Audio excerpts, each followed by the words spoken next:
Bonsoir à tous, bienvenue à ce flash d'information. Le gouvernement ivoirien intensifie les investissements dans le domaine agricole. Après 2023, la deuxième vague de bénéficiaires du fonds à coût partagé a reçu sa subvention. Ils sont au total 238 porteurs de projets. Ils ont reçu le chèque d'une valeur de 8 milliards de francs CFA. C'était en présence du Premier ministre Robert Bekremambé. Ce projet répond aux difficultés d'accès au crédit qui limitent les investissements dans le secteur agricole. Les travaux de la 29e conférence des partis sur le climat se poursuivent à Bakou, en Azerbaïdjan. Le ministre de l'Environnement, du Développement durable et de la Transition écologique était aujourd'hui au pavillon africain pour participer au panel sur les guichets climatiques. Un nouveau mécanisme mis en place par la Banque mondiale pour soutenir les pays en développement dans leur plan d'action climatique. Le ministre Jacques Assaoré a plaidé pour l'augmentation des financements des projets adaptés liés au changement climatique. Le ministre du Patrimoine, du Portefeuille de l'État et des entreprises publiques, Moussa Sanogo, accompagné d'une forte délégation, s'est rendu à Santa, dans le département de Ouaninou, c'est dans la région du Bafing. Et vous voyez bien, c'est en Côte d'Ivoire.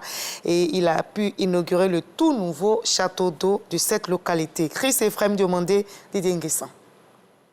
Chercher de l'eau dans les coins reculés et dans les rivières de Santa est un vieux souvenir. Ce village, dans le département de Ouaninou, région du Bafing, a désormais son château d'eau. Les populations bénéficiaires sont reconnaissantes. Je suis contente aujourd'hui et dis merci à la présidente et dis merci à le ministre Sanogo et parce que aujourd'hui on a reçu château d'eau chez nous ici avant. C'est l'eau sale, on partait puiser l'eau au marigot. Et vraiment, c'était vraiment difficile. Je dis merci beaucoup à le président Alassane Ouattara et je dis merci à le ministre Sanogo. Vraiment, ce qu'il a fait pour nous, on ne peut pas lui dire merci. Sauf Dieu, c'est seul Dieu qui peut lui dire merci. Pour le donateur Moussa Sanogo, ce geste est salvateur car l'eau potable est source de vie. Vous voyez bien que la population en avait grandement besoin. Vous imaginez pour les mamans qui devaient se lever tôt, aller chercher de l'eau pour servir de l'eau à la famille. Quel soulagement. Et donc on est très heureux. Elles ont un gouvernement, des autorités qui travaillent pour elles, qui n'ont pas d'autre souci que d'améliorer tous les jours leur qualité de vie.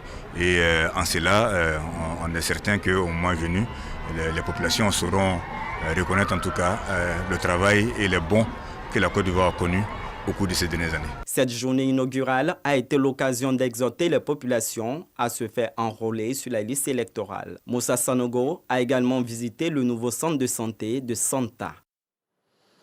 Ces jours de vote au Somaliland, plus d'1,2 million électeurs sont aux urnes depuis ce matin pour élire leur président. 3 candidats sont en liste. C'est la 4e fois que les habitants de cette république autoproclamée éliront directement leurs dirigeants. Depuis sa séparation de la Somalie en 1991, le Somaliland a fait de sa stabilité démocratique le socle de sa légitimité et l'un des principaux arguments de son combat pour une reconnaissance internationale.